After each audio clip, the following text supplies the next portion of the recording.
Alele, oh la la, se del Barça B, al Mallorca. Alele, oh la la, se del Barça B, al Mallorca. What's up, everyone?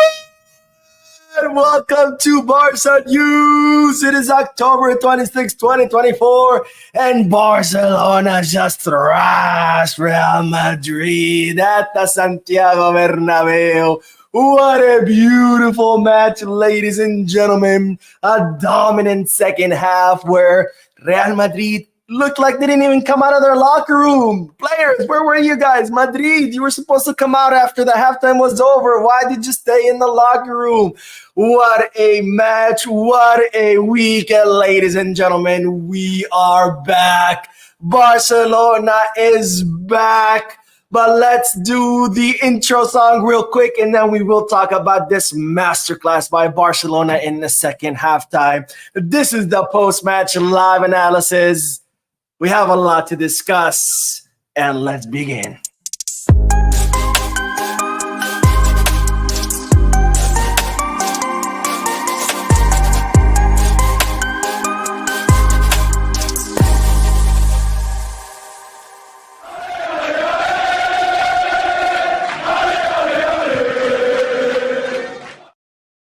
Hello everyone, welcome to the channel. My name is Mo. This is the Barca News post-match live analysis, where we analyze Barcelona matches when they end, and where I get to discuss the match with you guys by reading your comments out loud, answering your questions in the chat section. Today we're starting a little bit late because I did not watch the match at home. I went to the New York City Pena Bar, which is called Smithfield Hall in Manhattan. I went to watch the match there. It was an absolute amazing atmosphere. It was completely full, wall to wall. We were singing the whole match. I can't feel my throat.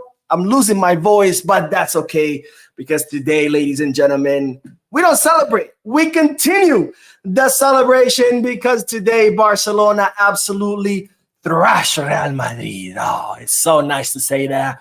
Barcelona absolutely humiliated Real Madrid at the Santiago Bernabéu.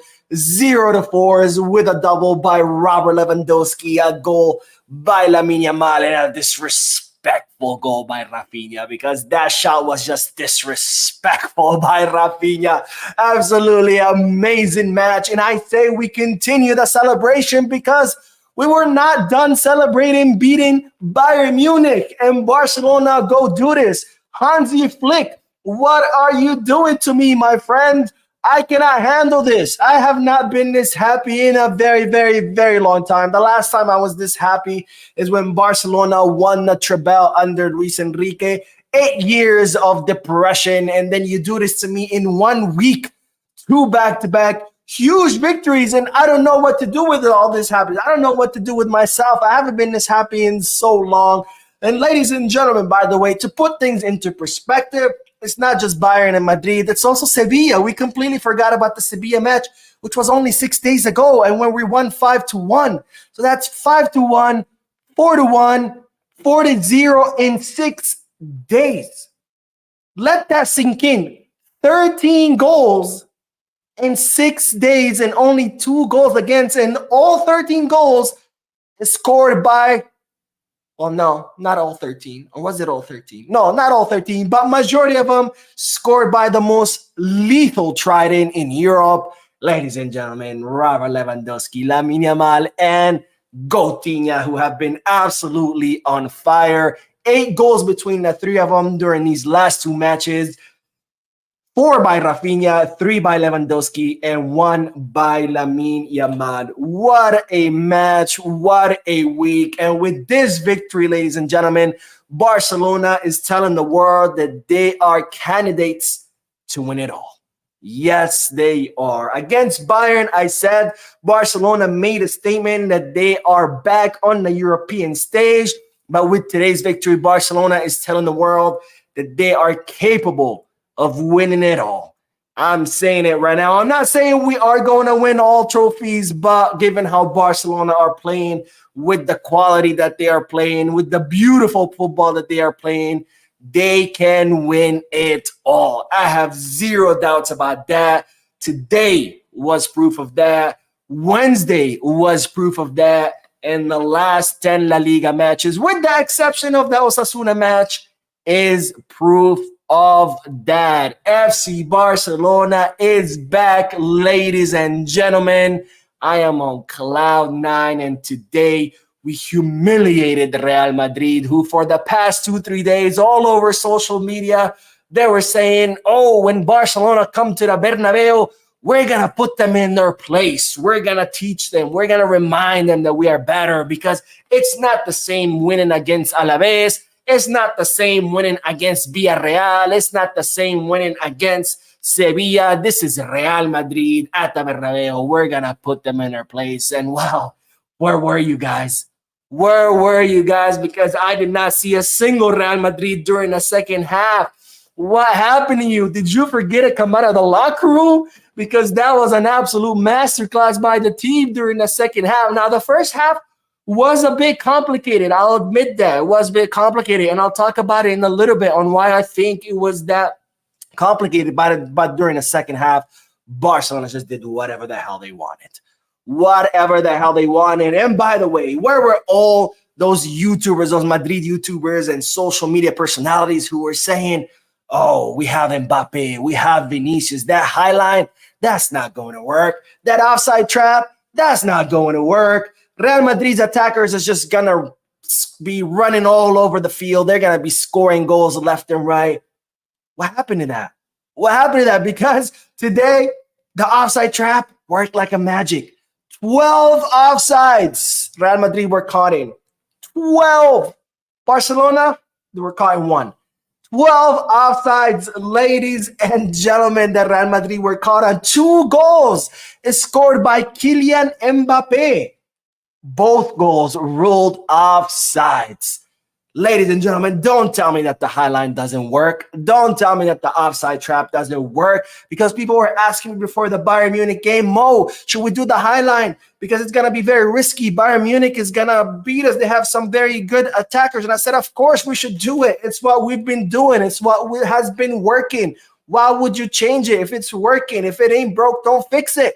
And what happened? Barcelona thrashed Bayern Munich. And despite that, people continue to ask me, Mo, should we do the highline against Real Madrid? They have very fast attackers. And I was like, what are you talking about? It's been working. And against Bayern, it proved that it was working. And well, today, it worked once again. Because, ladies and gentlemen, when you focus on playing, or when you focus on developing an identity, building on that identity, improving that identity, when you only focus on that, things work out. And we talked about this in yesterday's video when I was discussing the press conference with Hansi Flick, and he was asked about, the referees, and he said, I don't care about the referees. I don't care about Real Madrid TV doing the whole documentary about Sanchez Martinez. Before, he had said, I don't care about the injuries.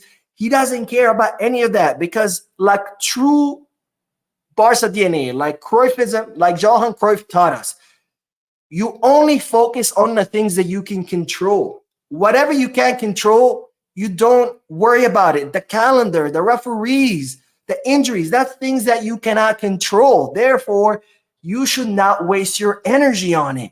And that's exactly what Flick has been doing. And when you focus on what you can control, which is how your team plays, things work out. Things work out. How many times during last season we heard all the complaints about the referee and the referee that, and a penalty kick that wasn't given to us, and the grass, and how hot it was, and the calendar. And when you focus on what you can control, things work out. Ladies and gentlemen, today Barcelona made a statement. In that state, they are capable of beating anyone, and that they are candidates to win everything out there. What an absolute match. What a week. What a week. I don't know what to do with myself. I haven't been this happy in such a long time. And with that, let's do some comments, and then we will talk about the match in more detail. But let's do some comments. And by the way, today I have a guest on the channel. Yes, you heard that correctly. For the first time in the history of Barca News, I'm having a guest. He will join us shortly. Let's do 4 more comments while he logs in and joins. But today we are gonna have a discussion with someone else. I'll tell you later, but I don't want to ruin the surprise. But let's do some comments. And we already have 2 donations. My man Sambana, who says, let's hope this destroys Madrid's confidence. I think it did. I think Madrid's players, their faces while the match was going on, especially after Lamine Yamal's goal, it said it all. It said it all. Richard says Europe is scared of Madrid. Madrid is scared of Barca. 100% agree with you, my friend. That's what Thierry Henry said once. He said Europe fears Madrid, but Madrid fears Barca. And today, that was proof of that. By the way, with today's win, Barcelona broke Real Madrid's streak because they were on their way to match Barcelona's record of longest streak matches. I think the record is 44, if I'm not mistaken. It could be 45. I'm pretty sure it's 44 matches. Barcelona went 44 matches unbeaten. That's the record. Real Madrid, they were 43. So had they won today, they would have matched Barcelona's record. And not only did they not win today, not only did Barcelona thrash them and humiliated them, but on top of that, Barcelona ended their streak and ended their chances at matching ours. So what a day. What a week. What a season. And we're not even 2 months in. Anyways, more donations from Oscar. Thank you very much, my friend, for your donation. But says Madrid had no chances against prime Barca. No, they didn't. And this is something I've been saying now for a few weeks. I've been saying Madrid do not scare me, because Madrid have been playing horrible football for a while, even last season. But the difference between last season and this is that Barcelona was also playing horrible last season. So there was no way for us to stop Madrid's horrible football. But now Barcelona's playing beautiful football, just masterclass of football. And Madrid are still playing horrible. So there's no way that they can compete with us. And today was proof of that. Madrid cannot go head-to-head with Barcelona. It can't. There's no way. Today we thrashed them in their own stadium. You can only imagine what we're going to do to them when they visit the Camp Nou, because hopefully by then we'll be playing back at the Camp Nou. So I was not worried going into this match. I said this in the previous videos. And well, today the team proved me right. All right, one more donation. Mustafa Ibrahim says today's flick made me cry. Flick's Barca made me cry. Moment of joy as a true culé. Xavi will thank Laporta for firing him. Visca Barca. Today was a beautiful, beautiful day. By the way, did you guys catch Ancelotti crying to Flick? I think it was the 4th goal. It might have been the 3rd with Labid. But I think Ancelotti got pissed because a lot of the Barca players jumped out of the bench, and they went to celebrate. And I think they entered the Real Madrid area, right? Each bench has its own box, like a drawn up lines around the bench where as a player, if you're on a bench, you're supposed to stay within that box. And I think Barcelona crossed into Madrid's box, and Ancelotti got really pissed. And he was seeing going to Flick. He was he was all mad, and it was all funny. It was hilarious to me. It was the highlight of the match because it was a reflection of what Madrid was feeling in that moment. The team, the players, the fans, everybody. Just pure anger, pure frustration, because going into this game, they were coming in hot. They were talking about how they were going to put us in our place, how this is, Madrid, the kings of Europe, and they had just beat Dortmund and blah, blah, blah, and how they were, again, put us in our place, but the only ones who got put in their place was them. And that was the perfect, the perfect embodiment of what was going on in the field, which was Ancelotti screaming out Flick because the players were celebrating.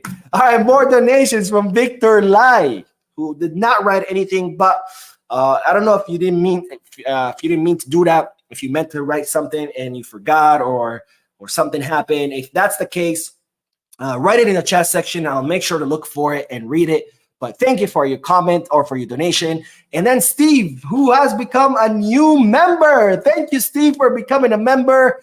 That's very generous of you guys. If you want to become members, you can go to the membership tab at the homepage of the channel, and then you can become members. There's different tiers, different prices, etc., etc. And anyways, with that announcement, ladies and gentlemen, without longer ado, is how you say it? I don't know. I'm too excited. But we do have our guest who has joined us, ladies and gentlemen. Allow me to introduce to you Elias from Nakule Podcast, who, by the way, if you guys haven't seen his channel, I highly, highly, highly, highly recommend you check out his channel. I'll put the link in the description. Elias has made an amazing podcast. He always has guests on his podcast. They always have an amazing discussion. I've been on the podcast 3 times, and every time it's been a blast. So do yourselves a favor and go check out Elias's channel. But Elias, my man, how you feeling, brother? Mo, thank you for that introduction, man. I am over the moon. Well, first, I want to thank you for having me on the channel. Absolute big fan. This channel was actually, one of my inspirations for actually creating my own YouTube channel. I love the work that you were doing, and I just also wanted to bring that vibe as well. But after Barcelona beat Real Madrid 4-0, an absolute thrashing, I am over the moon. You had Lewandowski brace, Lamine Yamal, youngest ever goal scorer, Pedri, Marc Casado, the goal session of Mbappe and Bellingham. Just it was the perfect night as a Barcelona fan, and the week as well, man. I'm just feeling over the moon. I'm so happy. This team, when you could say is arguably the best in the world. My feelings are over the moon. I'm so happy. I'm so happy. Not only what a day, I was saying this before you joined, but what a week. First Bayern, then Madrid, and before that, we forgot Sevilla. 5-1 against Sevilla. That's 13 goals in 6 days. And insanity. Mo, and it's not only that, it's the football that Barcelona are playing. It's not, for example, where we gain, scrapey wins. We're struggling with the play. We're not convincing. No, Barcelona is beating these teams and beating them comfortably with comfortable scorelines. And even then, for example, in the game against Bayern, in the last 20 or something minutes, we saw Barcelona rotating. Barcelona actually making rotations and everything. Hansi Flick, what a revolution, he's been able to bring to this team and just change it by a landslide, man. It's crazy to like how much he's changed this team in the short time and everything. But wow, man, I have to applaud Hansi Flick, man, for what he's doing. Absolutely. I mean, not only do we beat thrash Bayern, but we even do it in a way where it allows us to rotate. Like, when have you seen that against Bayern in the Champions League? Where it's like, all right, I guess I'll rotate. Okay, why not? Yeah, why you see that? Why not? Oh my God. Oh, but wow, man. But wow.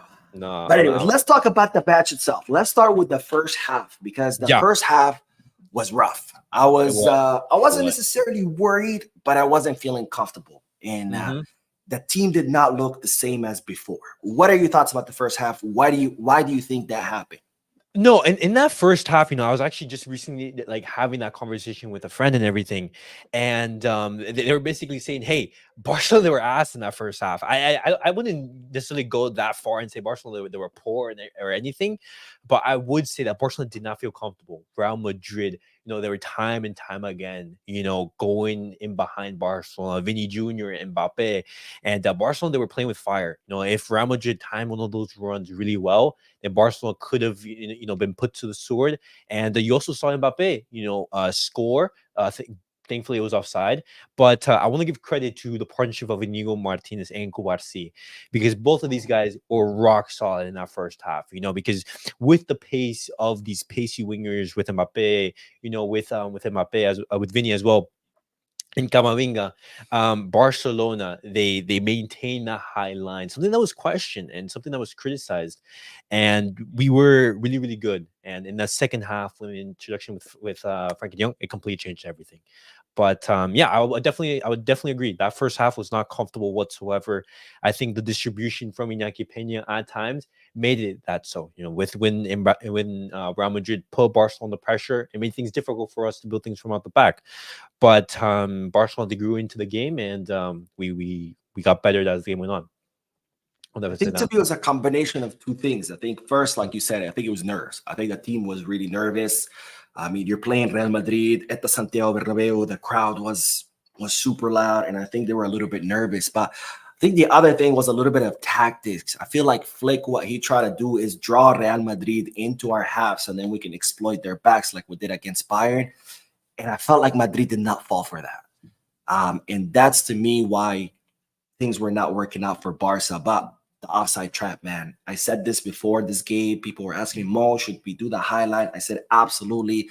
If it ain't broke, they'll fix it. It's working. It's been working. It worked against Bayern. I had no fear that it was not going to work against Madrid. 12 offsides. Yeah. Madrid were caught in 12 offsides. 2 goals by Mbappe. Both of them ruled out. By the way, you gotta love that. He's all like celebrating. Yeah, exactly. Bro. That's the vision. I was already going on social media. I was going on social media.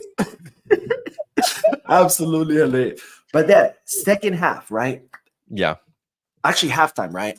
My friend looks at me and he's like, dude, what's happening? I'm like, bro, I know we're gonna kill it. Because if there's one thing that Flick has taught me is that somehow, some way in halftime, he just sees what's not working, adjusts it, and then it works. Mm-hmm. So I was absolutely not worried. Lo and behold, team comes out second half, completely different. 180, 100%. Total domination.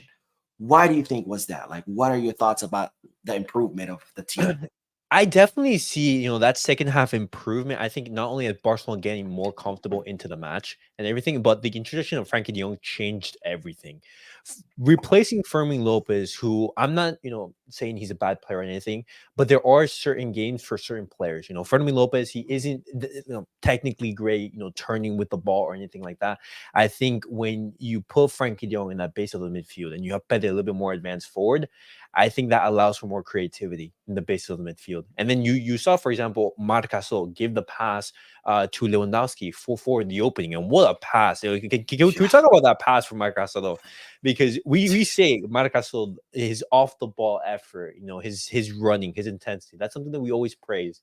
But we don't give enough credit to Marc Gasol on the ball, And I think just the ability for Barcelona to beat that Real Madrid press and that initial, the press from Madrid, made that for Barcelona's opening. And then from there on, Barcelona just grew into the game. They just, with the quality that we have, with the confidence and everything, just in every single passing minute, you saw Barcelona's try different tricks, for example. And then towards the end of the match, you saw Jules Koundé, doing some little chops right there in the half circle. I was like, my God, these players are flying. These players are flying. But I think the interesting of Frankie de Jong just changed that midfield. I don't know if you agree.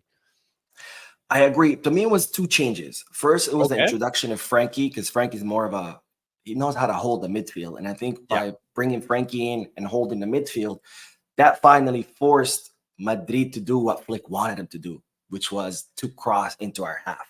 Yeah. And then exploit our backs. Because that's how all of our goals came, right? All 4 goals were by exploiting Madrid's backs, because they fell for the trap. Frankie came in, they pushed their lines up. The other the other big change for me, it was Olmo. I think, and this was the genius of Flick, because he waited to see. He kind of he made the change of Frankie, and then he looked at Ancelotti, was like, your move. And then Ancelotti brought in Modric, and Flick was like, okay, I see your move, and I raise you an Olmo. Because Modric automatically made their midfield more offensive, right? Because Modric likes to push forward. And in doing that, he left spaces in the back. And Olmo was like, all right, I'm just going to exploit these spaces. So this was an absolute chess match between Ancelotti and Flick. And I think Flick just taught him a lesson. Today, he handed him a lesson, no doubt. In that second half, I 100%. You saw multiple chances as well. So some of the passes that Olmo was giving, and into Rafinha, into Lamine Yamal, and Barcelona. I would say just 15 minutes after the end of the first half, and 15 minutes into the second, Barcelona could have been 3-0 comfortably. Robert Lewandowski, he had a perfect opportunity. I know. I had that same reaction. I had what? I'm like, Lewandowski, he's the best striker in the world right now, top goal scorer in Europe. You have that chance. You expect your striker to score that, but he just hits the post. I'm saying, Lewandowski, why?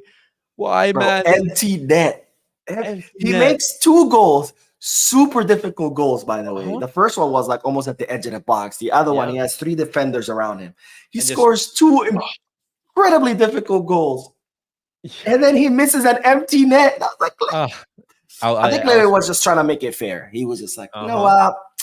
We're kind of thrashing these guys. I'm just gonna take it easy on them. I'm gonna miss this on purpose. I think that's what Leo. What a guy! What an outstanding What guy! a guy! What a guy! What a guy! Nah, but just there's like so much to talk about in the second half. Not only the defense, but that midfield. It just ran the show. When you look at the stars, for example, that Madrid have, your Vinicius, your Mbappe, and even the midfield of Verdes, Chouameni, Camavinga, they were all outshined by Barcelona's La Masia players, and Barcelona yet again, another big European night. They fielded, well, I believe it was like 6 or 7 La Masia players. I don't know the exact amount. But Laporta as well talked about it in the couple of days previously, that La Masia is at the core of this project, and that's what that what represents us as Barcelona fans. La Masia players, getting us the victory, because obviously, the stars and everything, they can always make your team better, but La Masia at the core, it just makes you happy as a Barcelona fan. Since you say that, it's so funny because when sorry, not Barcelona, when Real Madrid signed Mbappe in the summer, the Madrid press just go crazy. They start talking about how Madrid's gonna win La Liga, and the season hadn't even started, right? And now they just got humbled by a bunch of kids, literally by a bunch of kids and a grandpa, their grandpa Lewy. No, exactly. You have 17-year-old Kouarsi pocketing Mbappe. You have 17-year-old Lamine Yamal on the other end beating Lunin. You have a 22 or 20, I believe he's 22-year-old. Marc Casado playing a fantastic pass. You have these youngsters performing at such a high level, and it makes me so excited for Barcelona's future. And that's key, because now that we finished this brilliant week, Barcelona beat Sevilla, beat Bayern Munich, and beat Real Madrid. 3 tough tests. Barcelona right now, they have a tremendous confidence boost for the rest of the season. And then from here, it's just building game by game, towards what is going to be the business end, where trophies are won. Agreed. Let's talk about a little bit about Madrid, because Galacticos 2000s, they didn't work. Seems like it's not working again, right? And it's something that a lot of people during the summer were like, Mo, I'm worried. Madrid just signed Mbappe. They're gonna sign Davis. They didn't, but they're like, what are we gonna do? And I said it, guys, I don't care. This has always been the case. Madrid has always signed big stars, and we've always found a way. Now, let me ask you this, because the media likes to talk about how Barcelona wasted money on Coutinho, Griezmann, Dembele, and we did. Don't get me wrong. But what about Bellingham? How much did Madrid spend on Bellingham? Over 100 million, man. And where was Bellingham today? Where was Bellingham today? Did he even play? Did he even play? Because there's one chance that Jude Bellingham had. When the score, I believe it was like 2-0. Jude Bellingham, you score that, you make things very, very difficult for Barcelona. With the Real Madrid crowd, you make things difficult, and Jude Bellingham just disappeared. And it wasn't only him. We have to also talk about the poor performances from Mbappe. It's 7 offsides, something like that. It was crazy the amount of times that he was caught offside. Vinny Jr. as well, Jules Koundé doing a good job marking him up. But I understand those words from Barcelona fans saying, "Hey, Real Madrid, they signed these big superstars. How are Barcelona going to compete?" But I look at Gavi's words saying, "We don't care what Real Madrid do. We have quality players of our own. If Barcelona focus on what we need to do, then we need to be focusing on Real Madrid do." And I view that as confidence. If our players are feeling like that, there's no reason for us fans to be worried. I trust in our players. These players have the quality to put us through, and I'm confident in the team. I'm confident regardless of what Real Madrid have. I believe in their talent. Absolutely. Now, speaking of focus on what we can do and ignoring things that we cannot control, right? Because I'm not one to talk about referees, because I always say if the team does its job, the referee becomes irrelevant. And today was proof of that. But I have to talk about the referee, Sanchez Martinez, bro. No, man. What the F was that? That It was was poor. absolutely disgusting. It It was poor. was it was so one-sided. It was insane, man. Every Uh time a huh. Barcelona player would sneeze or cough, foul, foul, Boom. yellow card, foul. And Madrid were just doing whatever the hell they wanted. Mm-hmm. What the fuck? What did you think about Sanchez Martinez as a ref? No, I did not like his performance whatsoever. Like I was having this discussion with the chat and everything. What were some of these calls that he was calling? I remember there was two specific instances. It was in regards to Marc Casado. Marc Casado gets the ball cleanly, steals the ball cleanly, Twice. and Vinny Junior with his diving antics and everything, he gets away with one. And I've funny enough, there was a joke running in the community say we already know a dubious penalty is going to be called in Real Madrid's favor. And I was thinking about it. Like, I am not surprised whatsoever. You think about, the last El Clasico with the Lucas Vasquez penalty, for example, in which he runs into Kubarsi. But, Yeah. you're always hesitant about that with Real Madrid, with their, with the bias, I would say, of Real Madrid fans. But thankfully, we what's it called? We didn't we made our quality shine through. We had Barcelona beat so superior to Real Madrid that no matter what the referee can do, he didn't have impact in the game. And that's what I take away. Obviously, the performance wasn't good from the referee, but Barcelona did their job, and then uh, well performance then. Do you think the pressure from Real Madrid TV affected him? Because before the match, Real Madrid TV released a quote unquote documentary like they've been doing since last season, Yeah, saying that Sanchez Martinez had attended some courses taught by yeah. Negreira in the past. So therefore, he has relationship or links to Barca. Do you think that maybe played a part? I don't know if it played a part, but it does like a subconsciously put something in your mind, like saying, hey, you know what? 50-50 challenge at the Santiago Bernabéu against this Madrid and everything, when you know how like every single mistake, let's say, or mistake or decision that doesn't go in their favor, is published on Real Madrid TV. I think maybe that does play into a part, but I also think it's just incompetence from the La Liga referees as well, because we have to admit the La Liga referees, they're not the best in the world. It's not No. just one; it's multiple. I think both the incompetence of the referees and as well, let's say, that bias subconsciously maybe could have played a factor. Okay. All right, we have a donation. Blaurana Kule, thank you, my friend, for your generosity. Who says a victory against Madrid is always sweet. A complete beatdown in their own backyard is even sweeter. Mbappe, Bellingham, Vizca Barça. You know what? At least with Mbappe, he was trying, right? Yeah, he Yeah, got caught enough. But Bellingham, dude, he's just, where was he? Like, he was no, constantly way too back. And finally, when he did push forward, it looks like he was getting in the way of his teammates. Like when he uh-huh. tried to score, what was he doing? He was like, he hit it with his penis. It's like, you trying to bang the ball? Like, what were you doing, bro? It's crazy. When you look at that Real Madrid, I see that Real Madrid team very unbalanced. For example, I Very. see players who are great in space, who are great athletes, but on the ball, I just don't see enough creativity. For example, I think with the absence of a Tony Cruz, a dictator of tempo, for example, Luka Modric, a creator, I think this Real Madrid does struggle with creating chances, and I definitely think that was one of the factors that harmed Real Madrid tonight. I think the lack of certain profiles just it made things difficult for them. Because imagine, let's say, a world class passer behind the ball of let's say of a Messi, of Kevin De Bruyne, of Luka Modric at his peak. Now, it would have made things very difficult for Barcelona, but Mhm. no, that wasn't the case tonight, and I think that's what harmed Real Madrid as well. And Barcelona just took advantage of that. Right. Now, bringing it back to Barca, who was your favorite player today from the team? Oh, You can today. choose top three. I know it's difficult. Okay, top Let's three, see top top three. three. Let's see top three. My first player is Cuarci.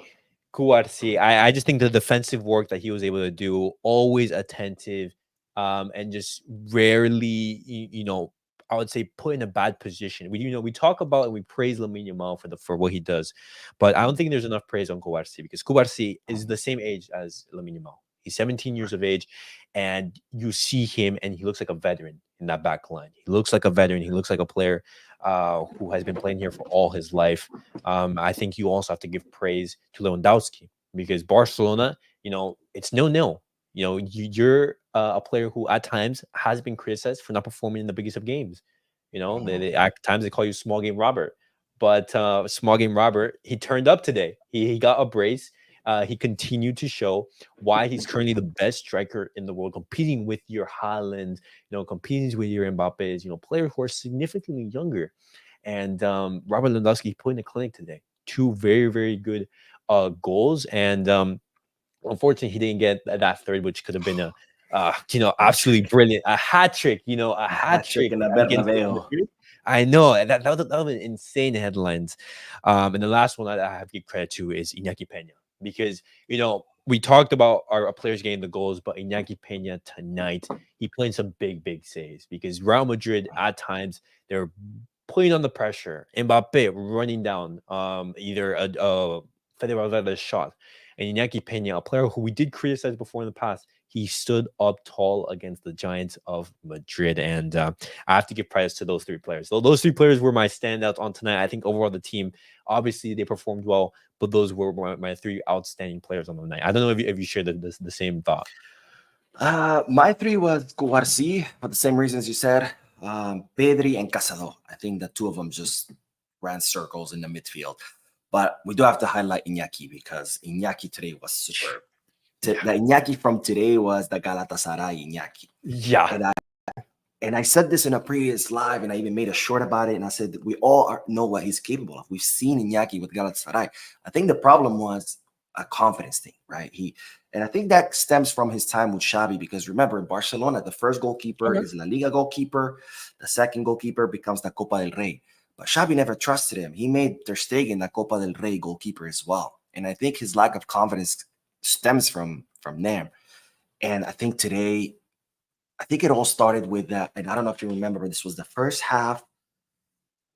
Vini's attacking from the left, makes a cross to Mbappe. I think it was Mbappe. Mbappe kicks it, and Iñaki from the line just gets it out. It ends up being offsides. But that save, I was like, that's it. I think this save is about to unlock Iñaki Peña. Lo and behold. Was it like the goal line clearance one, or was it the second? Because there's like two chances. It's this chance right here. I'm gonna see if I can share the screen with you. Actually, I think it was Mbappe who makes the cross.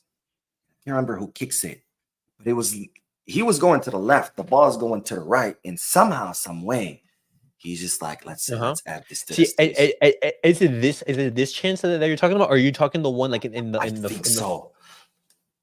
See, because no. This is the one-on-one. No, this was the one-on-one. Okay. No, it was way before that. It was like the first minutes of the first half.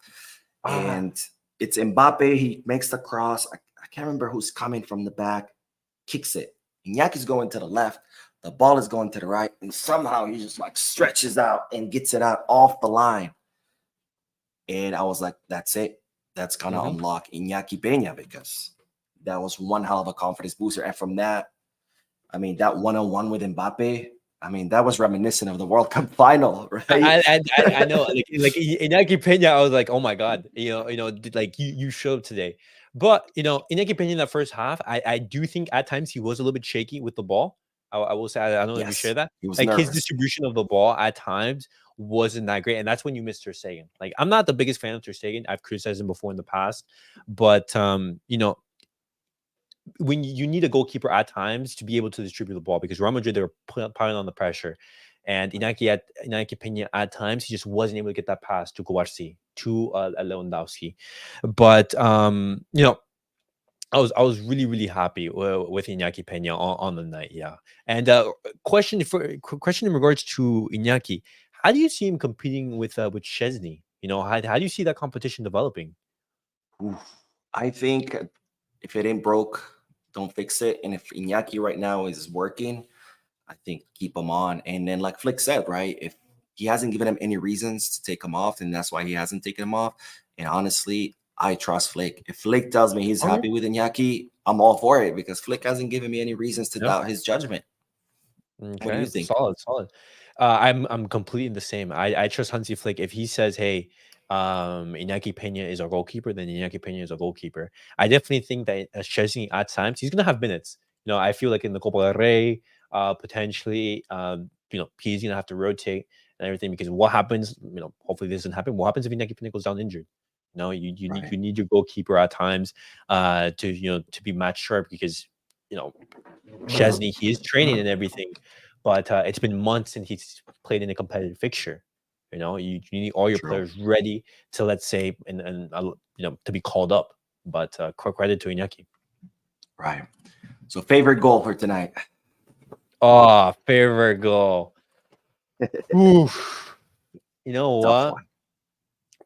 one. Tough one, because I'm debating between two. I'm debating Lamine Yamal's goal because Mhm. the way that he celebrated, like hitting the calma in the Santiago Bernabéu and everything, becoming the youngest ever goal scorer, exactly showing that he's here. That's a brilliant goal. But I think Lewandowski's first goal, just the way that he took it, beating Lunin from so far out, opening the scoring in a difficult moment, at the start of the second half. I'm sticking with Lewandowski. I think Lewandowski's first strike was brilliant. It was just of a world class striker. Because how many strikers can you say can take a shot from that range and turn it into a goal? Very Right. few. And it wasn't even a strike. It was like a pass to the net. Like Yeah. he puts it like right in the corner and like with total ease, slow, smooth, kind of like when Messi used to do those kicks. But that was brilliant. Yeah. Yeah. Yeah. When For Messi used to cut in. right. For me, I think it has to be, I want to say Lamine Yamal because of the difficulty. Because Okay. Lunin is right there between the post, like right next to the post. And somehow, some way, he just kicks it between Lunin and the top post. And that's a very small space. Yeah. But also Rafinha, man. Rafinha's goal was disrespectful. Bro, that was disrespectful. The way he just like He's right here. he chips him, and then he just like walks away. He doesn't even like run, tries to follow up with the ball. No, he just like walk, kind of like in those action movies where the good Yeah. guy's walking, there's an explosion behind him. That shit was disrespectful, bro. Oh no, man! On the night, you saw who was the better Brazilian, man. And can we talk about Vinny Jr. for a little second, because it's gonna be an awkward discussion, or like an awkward moment when Vinny Jr. goes up after that thrashing that Barcelona just gave him. But it's Real Madrid, it's Vinny Jr. We understand that, but on the night, Rafinha, the better Brazilian, in my opinion. Dude, Vinicius is just, I'm tired of him. I'm tired of his antics. I'm tired of his crying. I'm tired of his diving. And I'm tired of just the refs letting him do whatever the hell he wants, because if they don't, the race car comes out and somehow Vinicius becomes the only person who faces racism in La Liga, because when other players do it, when No. Lamine, some journalist wrote about him being an animal, something like that, nobody said anything. When Iñaki Williams, when they get throw bananas at them, nobody says anything. But when it's Vinicius, God forbid. I mean, I'm just tired of it all. But Yeah. I think today, one thing I learned today is that Madrid and Barcelona have the two best academies in the world. Barcelona has the best football academy, and Madrid has the best acting academy. No doubt. Best actor in Canada. That was a good one. I feel like I it's like a that. mandatory course. I feel like if you sign for Every- Madrid, part of your contract is you agree to undergo a course through their acting academy, because they all do it. It's not just Vinny. They're all diving left and right, bro. It's insane. Uh-huh. And I think like one of the comments mentioned it. We should never call Rafinha again. It's Coutinho. You know. Coutinho. Yeah. Today's Coutinho's match wasn't as good as Bayern. I feel like the No, whole I Trident wasn't agree. as good. Even Lamine had a really slow match, but I mean that's what makes a player a difference maker, right? Even when you're Yeah. having a bad match, you can still Mm-hmm. show up to score, right? Lamine Mm-hmm. didn't have a good match. He scored. Rafinha wasn't having a good match up to that point. He scored, and that's what a difference maker looks like. Even during the bad Uh-huh. times, they still show up and they score a goal. Mm-hmm. And our next game is against Espanyol, I believe. Actually, it is. It is against Espanyol. Do you Yeah, see now Hansi Flick rotating for that match? I think so. I think he just gave the. I mean, he just announced that he's giving the players 2 days off. I think they're tired. 3 matches in 6 days. That's a lot, or Yeah, it seven is. days, or however long. And Uh-huh. two of them being very difficult. I think he's gonna rotate. My only concern with playing against Espanyol is like, how do you stay motivated? You just beat Bayern, you just beat Madrid, and it's like you gotta play against Espanyol. It's like, how do you stay Yeah. motivated? My one response to that is like, hey, you've done so much good work in this last couple of weeks. You've now you now have a 6 point gap between us and Real Madrid, a 6 point lead. Let's not throw that away, in the next game, because then all this work that you just did right now against Madrid is just thrown out the window. No, you don't want that. Go into Espanol, make 2 or 3 rotations. Maybe you start Frankie De Jong, let's say, who hasn't started. Maybe you start Dani Olmo, and then you bring him on. But for example, I definitely see this team confident. I trust in Hansi Flick, and we're gonna see what he does in the next upcoming games. Bro. All right. I think that bot covers it up. Do you have any final thoughts about today's match, week, etc.? Oh, final thoughts. I would definitely say that this is a week in which you could say that Barcelona is back, because Barcelona, we in recent years we haven't been as competitive in the Champions League or in these big games. Barcelona at times, let's say, we cowered in front of the opposition. And this week was a huge statement. Beating the current UCL holders at their own stadium in the manner that we did, and as well as what has been our boogeyman in the Champions League, in Bayern Munich, the team that has caused us so much stress, so much sadness, and us being the victims of so many heavy defeats and everything. Beating those two teams, I think not only it's a big boost, mentally and everything, but I think it's going to be the propellant for a great Barcelona season. I think right now, if you're the board, you're looking, hey, how can we improve this team? For example, and let's say in January, can we make a signing or two, whether that be free or let's say a cheap one to move signing, and potentially reinforcing the team? Because how the way the season is going, this could be a historic season. It could be really, really good, and a season for history. Absolutely. I think this week, I think proved that Barcelona are candidates to win it all. I Yeah. think we have the squad to compete for it all. We have the squad that's capable of facing against anyone. And whether we win it or not, that's a whole nother story. Yeah. But at least we can compete. And I think No. this week was a huge, huge proof of that. No. But anyways, that is it, ladies and gentlemen. Elias, thank you so much for joining the podcast. It's always a pleasure to discuss Barcelona with you. Guys, the link to his channel is in the description. Do yourself a favor. Go watch it. Great podcast. I always have fun when I'm there. I will see you guys in the next video, because I will be uploading a video. There's plenty of news. Thank you guys for watching. And as always, Visca Barça.